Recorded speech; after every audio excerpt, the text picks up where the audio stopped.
Hello guys, this is Amen from Booker's YouTube channel. Very welcome to my channel and let's go for chapter 9. But before starting, I should answer the previous question. What was the question? It's tall when it's young and it's short when it's old.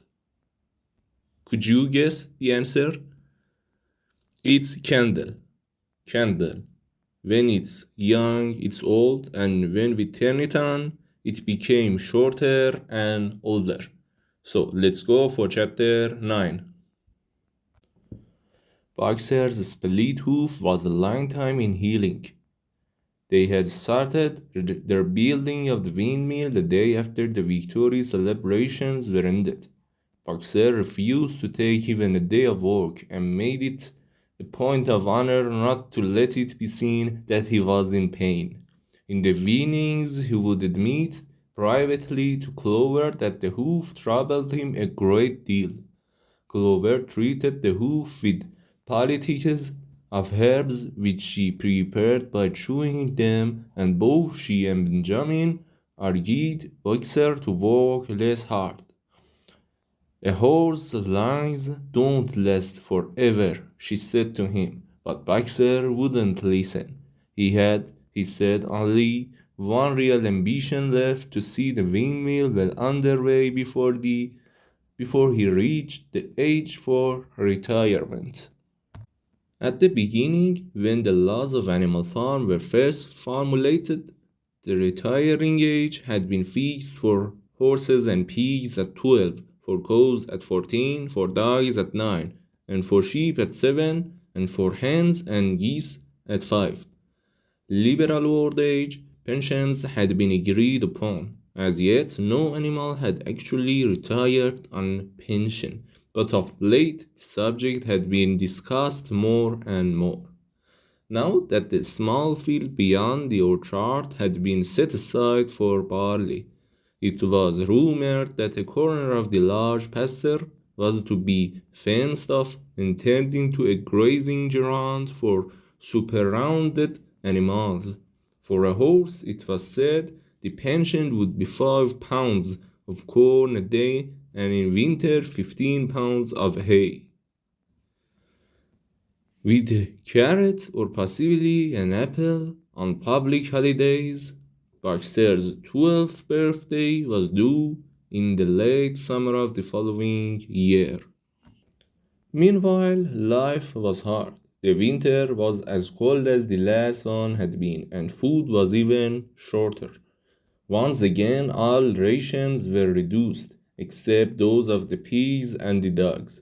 A too rigid equality in rations, Squealer explained, would have been contrary to the principles of animalism.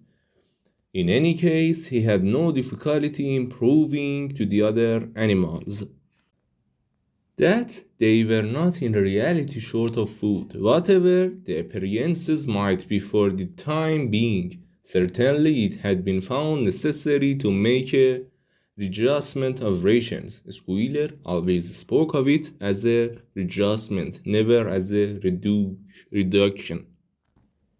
But in comparison with the days of Jones, the improvements was enormous. Reading out the figures in a shrill, rapid voice, he proved to them in detail that they had more oats, more hay, more turnips than they had had in Jones' day, that they worked shorter hours, that their drinking water was of better quality, that they lived longer, that a larger proportion of their young ones survived infancy, and that they had more straw in their stalls and suffered less from fleas.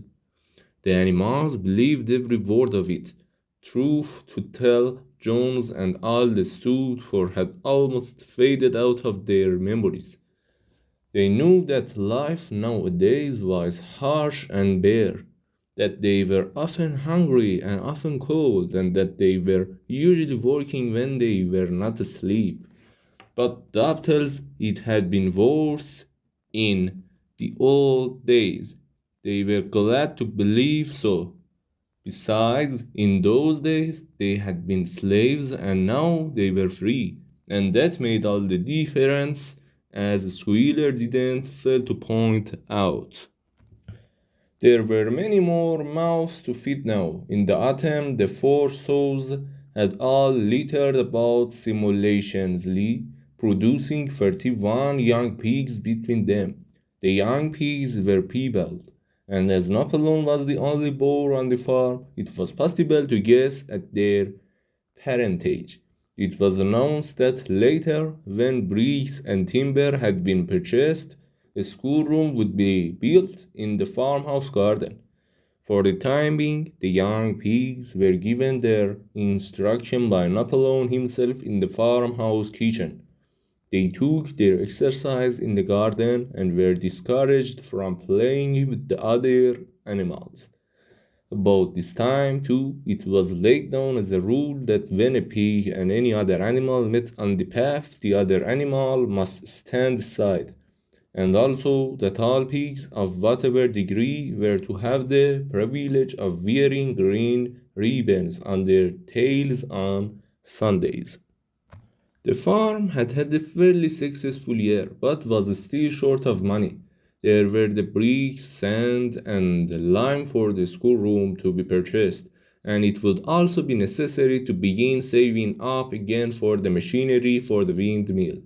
Then there were lamp, oil, and candles for the house, sugar for Napoleon's own table. He forbade this to the other pigs on the ground that it made them fat, and all the usual replacements such as tools, nails, string, coal, wire, scrap iron, and dog biscuits.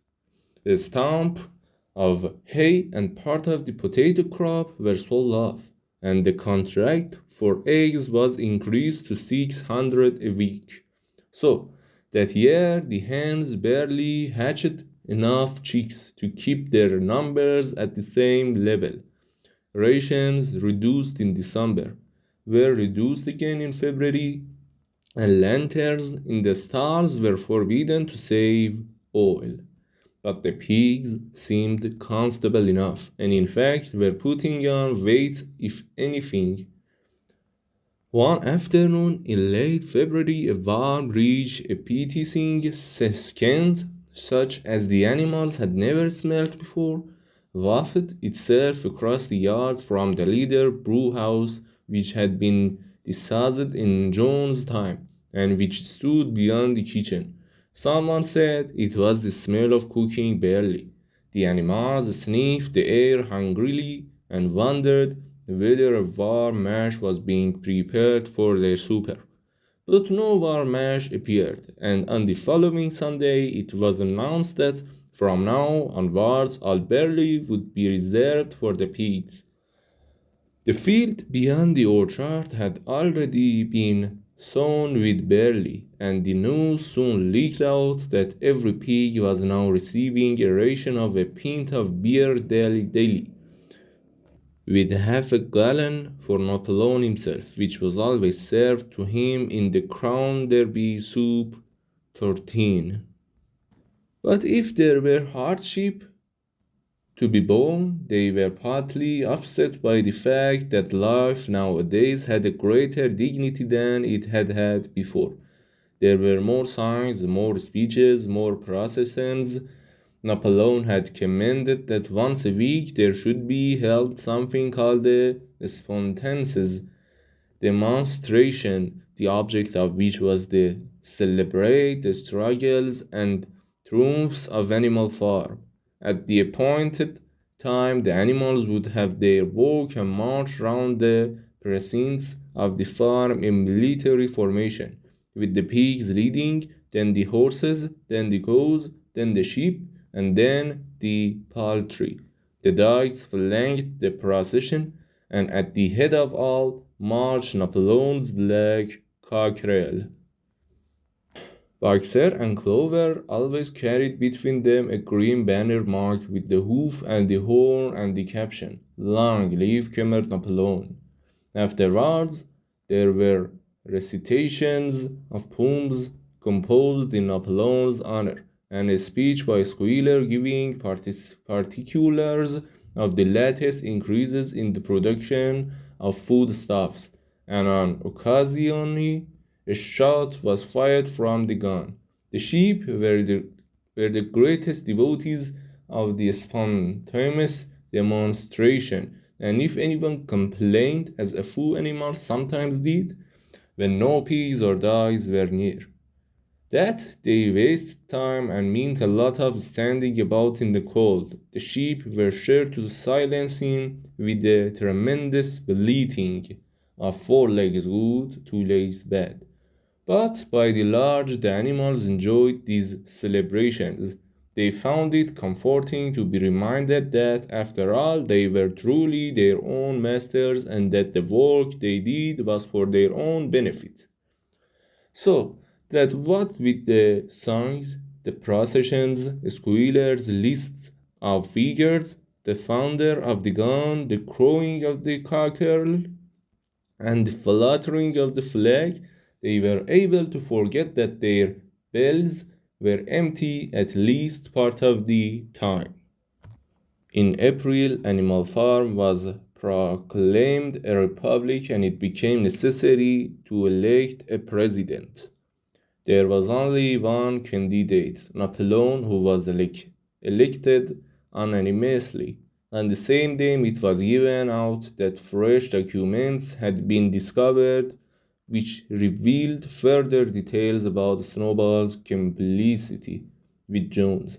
It now appeared that the Snowball hadn't, as the animals had previously imagined, merely attempted to lose the Battle of the Cowshed by means of a stratagem, but had been openly fighting on Jones' side.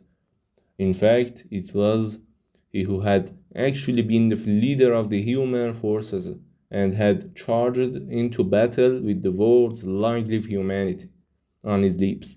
The wounds on Snowball's back, which a few of the animals still remembered to have seen, had been inflicted by Napoleon's teeth. In the middle of the summer, Moses, the raven, suddenly reappeared on the farm after an absence of several years.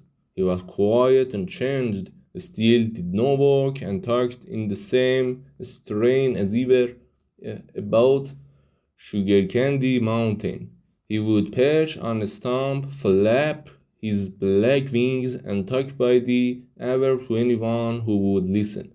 Up there, comrades, he would say solemnly, pointing to the sky with his large beak. Up there, just on the other side of that dark cloud that you can see, there it lies, Sugar Candy Mountain, that happy country where we poor animals shall rest forever from our labors. He even claimed to have been there on one of his higher flights and to have seen the everlasting fields of clover and the linseed cake and lump sugar growing on the hedges. Many of the animals believed him. The leaves now they resent were hungry and labors was in it, right, and just that a better world should exist somewhere else. A thing that was difficult to determine was the attitude of the pigs towards Moses. They all declared contemptuously that his stories about Sugar Candy Mountain were lies, and yet they allowed him to remain on the farm, not working with an allowance of a gill of beer a day. After his hoof had healed up, Boxer worked harder than ever. Indeed, all the animals worked like slaves that year, apart from the regular work of the farm and the rebuilding of the windmill. There was the schoolhouse for the young pigs, which was started in March. Sometimes the long hours on insufficient food were hard to bear, but Boxer never faltered. In nothing that he said or did was there any sign that his strange wasn't what it had been. It was only his appearance that was a little altered. His hide was less shiny than it had used to be, and his great haunches seemed to have shrunken. The others said Boxer will pick up when the spring grass comes on. But the spring came and Boxer grew no fatter. Sometimes on the slope leading to the top of the quarry, when he braced his muscles against the weight of some vast boulder, it seemed that nothing kept him on his feet the, except the will to continue. At such times his lips were seen to form the words, I will work harder. He had no voice left. Once again Clover and Benjamin warned him to take care of his health, but Boxer paid no attention. His 12th birthday was approaching. He didn't care what happened so long as a good store of stone was accumulated before he went on pension. Late one evening in the summer, a sudden rumor ran around the farm that something had happened to Boxer. He had gone out alone to drag a load of stone down to the windmill, and sure enough, the rumor was true. A few minutes later, two pigeons came racing in with the news. Boxer has fallen. He is lying on his side and can't get up. About half the animals on the farm rushed out to the knoll. Their windmill stood. There lay Boxer, between the shafts of the cart, his neck stretched out, unable even to raise his head. His eyes were glazed, his sides matted with sweat, and a thin stream of blood had trickled out of his mouth. Clover dropped to her knees at his side. Boxer, she cried, how are you? It's my lung, said Boxer in a weak voice. It doesn't matter. I think you will be able to finish the windmill without me. There is a pretty good store of stone accumulated. I had only another month to go in any case. To tell you the truth, I had been looking forward to my retirement. And perhaps, as Benjamin is growing old too, they will let him retire at the same time and be a companion to me. We must get help at once, said Clover. Run, somebody, and tell Squealer what was happened. All the other animals immediately raced back to the farmhouse to give Squealer the news. Only Clover remained, and Benjamin, who lay down at Boxer's side, and without speaking, kept the flies of him with his long tail. After about a quarter of an hour, Squealer appeared, full of sympathy and concern. He said that Comrade Napoleon had learned with the very deepest distress of this misfortune to one of the most loyal workers on the farm, and was already making arrangements to send Boxer to be treated in the hospital at Wellington. The animals felt a little uneasy at this, except for Molly and Snowball. No other animals had ever left the farm, and they didn't like to think of their sick comrade in the hands of human beings. However, Squealer easily convinced them that the veterinary surgeon in Wellington could treat Boxer's case more satisfactorily than could be done on the farm, and about half an hour later, when Boxer had somewhat recovered, he was with difficulty got on to his feet and managed to limp back to his stall, where Clover and Benjamin had prepared a good bed of straw for him. For the next 2 days, Boxer remained in his stall. The pigs had sent out a large bottle of pink medicine which they had found in the medicine chest in the bathroom, and Clover administered it to Boxer twice a day after meals. In the evenings, she lay in his stall and talked to him, while Benjamin kept the flies off him. Boxer promised not to be sorry for what had happened. If he made a good recovery, he might accept to live another 3 years, and he looked forward to the peaceful days that he would spend in the corner of the big pasture. It would be the first time that he had leisure to study and improve his mind. He intended, he said, to devote the rest of his life to learning the remaining 22 letters of the alphabet. However, Benjamin and Clover could only be with Boxer after working hours, and it was in the middle of the day when the van came to take him away. The animals were all at work weeding turnips under the supervision of a pig, when they were astonished to see Benjamin come galloping from the direction of the farm buildings, braying at the top of his voice. It was the first time that they had ever seen Benjamin excited. Indeed, it was the first time that anyone had ever seen him gallop. Quick, quick, he shouted. Come at once, they are taking Boxer away. Without waiting for others from the pigs, the animals broke off work and raced back to the farm buildings. Sure enough, there in the yard was a large closed van drawn by two horses with lettering on its side, and a sly-looking man in a low-crowned bowler hat sitting on the driver's seat, and Boxer's stall was empty. The animals crowded round the van. Goodbye, Boxer. They cheered goodbye. Fools, fools, shouted Benjamin, prancing round them and stamping the earth with his small hoofs. Fools!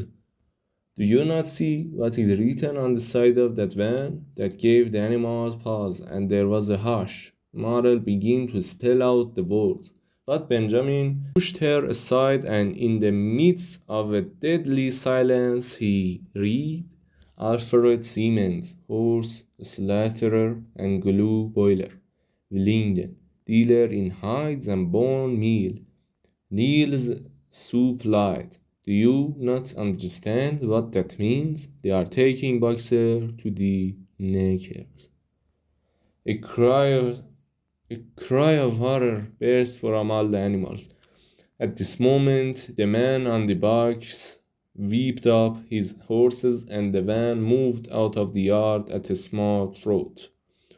All the animals followed, crying out at the top of their voices. Clover forced her way to the front. The van began to gather speed. Clover tried to steer her stout limbs to a gallop and achieved a canter. Boxer, she cried. Boxer, Boxer, Boxer. And just at this moment, as though he had heard the uproar outside, Boxer's face, with the white stripe down his nose, appeared at the small window at the back of the van. Boxer, Boxer, cried Clover in a terrible voice. Boxer, get out quickly, get out. They are taking you to your death. All the animals took up the cry of get out, Boxer, get out, but the van was already gathering speed and drawing away from them. It was uncertain whether Boxer had understood what Clover had said. But a moment later his face disappeared from the window, and there was the sound of a tremendous drumming of hoofs inside the van. He was trying to kick his way out. The time had been when a few kicks from Boxer's hoofs would have smashed the van to matchwood. But Alice, his strength had left him, and in a few moments the sound of drumming hoofs grew fainter and died away. In desperation, the animals began appealing to the two horses, which grew the van to stop. Commerce, commerce, they shouted, don't take your own brother to his death. To his death. But the stupid brats, too ignorant to realize what was happening, merely set back their ears and quickened their pace. Boxer's face didn't reappear at the window. Too late. Someone thought of racing ahead and shutting the 5-barred gate. But in another moment, the van was the roof it and rapidly disappearing down the road. Boxer was never seen again. 3 days later, it was announced that he had died in the hospital at Willingen. In spite of receiving every attention a horse could have, a squealer came to announce the news to the others. He had, he said, been present during Boxer's last hours. It was the most efficient sight I have ever seen, said Squealer, lifting his trotter and weeping away a tear. I was at his bedside at the very last, and at the end almost too weak to speak. They whispered in my ear that his sole sorrow was to have passed on before the windmill was finished. Forward, comrades, he whispered. Forward in the name of the rebellion. Long live Animal Farm. Long live Comrade Napoleon. Napoleon is always right. Those were his very last words, comrade. Here, Squealers, the manner suddenly changed. He fell silent for a moment, and his little eyes darted suspicious glances from side to side before they processed. It had come to his knowledge, he said, that a foolish and weak rumor had been circulated at the time of Boxer's removal. Some of the animals had noticed that the van which took Boxer away was marked horse slaughterer, and had actually jumped to the conclusion that Boxer was being sent to the knackers. It was almost unbelievable, said Squealer, that any animal would be so stupid. Surely, he cried indignantly, whisking his tail and skipping from side to side. Surely they knew their beloved leader, Comrade Napoleon, better than that? But the explanation was really very simple. The van had previously been the property of the knacker, and had been bought by the veterinary surgeon, who hadn't yet painted the old name out. That was how the mistake had arisen. The animals were enormously relieved to hear this, and when Squealer went and to give further graphic details of Boxer's deathbed, the admirable care he had received, and the expensive medicines for which Napoleon had paid without a thought as the cost, the last doubts disappeared, and the sorrow that they felt for their comrade's death was tempered by the thought that at least he had died happy. Napoleon himself appeared at the meeting on the following Sunday morning and pronounced a short oration in Boxer's honor. It hadn't been possible, he said, to bring back their lamented comrade's remains for interment on the farm, but he had ordered a large wreath to be made from the laurels in the farmhouse garden and sent down to be placed on Boxer's grave. And in a few days' time, the pigs intended to hold a memorial banquet in Boxer's honor. Napoleon ended his speech with the reminder of Boxer's two favorite maxims: I will work harder, and Comrade Napoleon is always right. Maxims, he said, which every animal would do well to adopt as his own. On the day appointed for the banquet, a grocer's van drove up from Linden and delivered a large wooden crate at the farmhouse. That night there was the sound of uproarious singing, which was followed by what sounded like a violent quarrel, and ended at about 11 o'clock with a tremendous crash of glass. No one stirred in the farmhouse before noon on the following day, and the word went round that from somewhere or other the pigs had acquired the money to buy themselves another case of whiskey. And that was the end of chapter 9. Thank you so much for your listening. Hope you enjoy it, and don't forget to like and subscribe my channel, because it can be very helpful to me to improve my YouTube channel and be stronger in my way. Thank you so much. But before ending, I should ask another surprising question from you, and you will answer the question on the comment box. So let's go for our end question. It's the question. Grandpa went out for a walk and it started to rain. He didn't bring an umbrella or a hat. His clothes got soaked, but not a hair on his head was wet. How it's possible? How it's possible? answer the question on the comment box, and at the another podcast I will tell the true answer for you. Thank you so much and goodbye until tomorrow. Bye.